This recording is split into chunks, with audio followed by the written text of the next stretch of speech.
My exclusive interview I had earlier with Chair of the Democrat Party of Georgia, Charlie Bailey.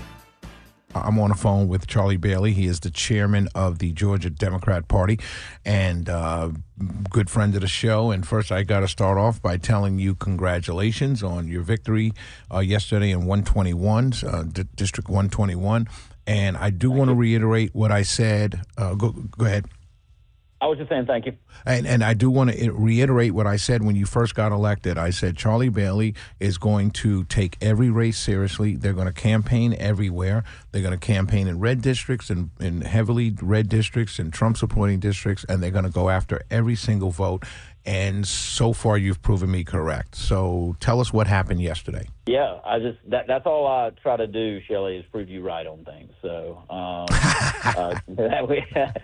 Listen, you're right. You can't do everything in every race, but when we see an opportunity, we're going to move, and we know what we're doing. Credit to, obviously, Eric and his team, the county parties over there, both the Clark County Party and the Oconee County Party. We mobilized our people from across the state. A number of them went and canvassed over there.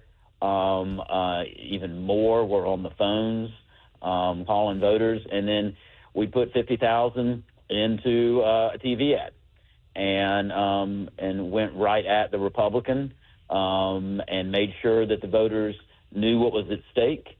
And here's the thing: we will, as I've told you before, we're not going to win every single race we get into, but we are going to win more than we lose. And we know what we're doing. We identify what the issues are. We identify where the weaknesses are, and we hammer.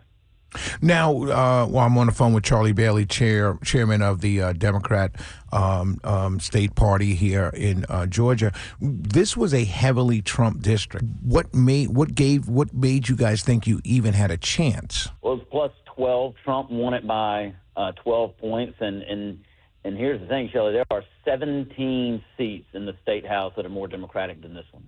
17.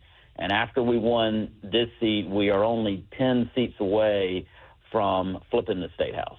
So we can actually get some people in office that give a darn about working folks and are going to protect their health care and work to get the American dream back more attainable for the vast majority of Georgians. But what we saw after the PSC, we won those races.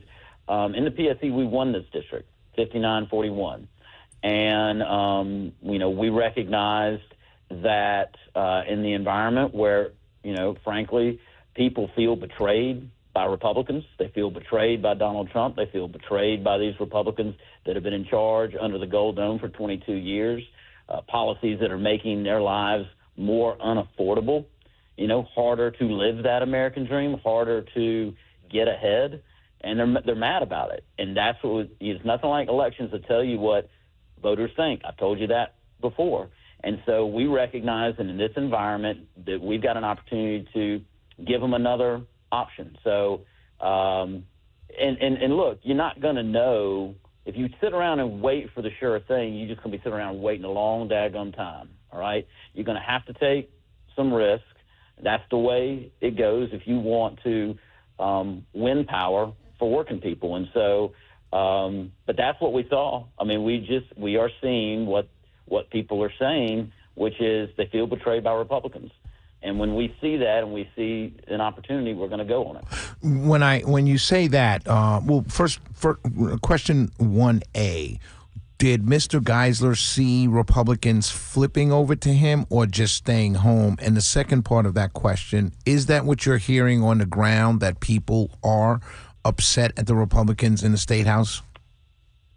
So to the first question, we have not yet dug into all the data to answer that, in fairness. We don't know if that is...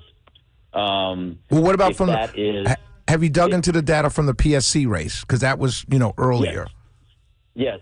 And so I can give you some idea on that. In PSC, we saw both. So we saw, you might be familiar that, when you're analyzing voter data, we have things called DNC scores. Every voter has one, and it's a score of 1 to 100. 100 being, the most Democratic voter of all time, 1 being the most Republican voter of all time. Okay, so it gives some idea. And we've had these since 2008, and in every election we've had the ultimate, like if you take the entire electorate and you average out all their DNC scores, that number falls within a point or two of the ultimate vote share. In an illustration of that, last year the VP got 48.5% in Georgia. The DNC score for the electorate was 48. Okay, so it's always like very, very close. In the PSC, you would expect to see 63, then 62, because we won 63 statewide. 62, 61, whatever. It was 56.7. That is the biggest delta that we have ever seen. And what that means is the electorate was less Democratic than the vote was. The only way you can get that is by having undetermined, independents, and some Republicans more than we ever had as a proportion of the population voting for the Democrat. Wow. We're on the phone with Democrat Chair of Georgia, Charlie Bailey. Charlie, before I let you go, what message do you have for Georgia voters, Democrat and Republican alike? What message do you have for them? Yeah, even though we are the Democratic Party of Georgia, we fight for everybody in this state. And my message is, if you are fed up with governments in D.C. and Atlanta that protect billionaires and big corporations and whoever the latest lobbyist was to buying a bourbon and steak, folks that are focused on the issues of those people and not focused on the ability of hardworking Georgians to keep their kids safe, for their kid to do well in school, and to be able to pay a hospital bill and save up some money. If you're tired of a government that doesn't care about you and is making it harder for you and your family, you don't have to put up with it. And that's what these elections showed, people saying, you know what, I ain't going to put up with it anymore. We're going to give these Democrats a chance. It's the Democratic Party that brought the Hope Scholarship. It's the Democratic Party that brought Medicare. It's the Democratic Party that is fighting and always has fought for working people. And that is my message to voters. Give the Democrats a chance and don't put up with this anymore. How I know I said it was the last question, but how is your fundraising? And also, not only that, but does this give you more and more? You had the PSC races, now you have the special election. Are you guys getting more and more confident and emboldened going forward? Fundraising is going well. We've raised more money in the last 6 months than we ever have in a 6-month period. We're about the work, and so there's nothing like winning, to show proof of concept. But we don't rest on our laurels, and we're going to out-strategize the Georgia Republican Party and win these races for working people.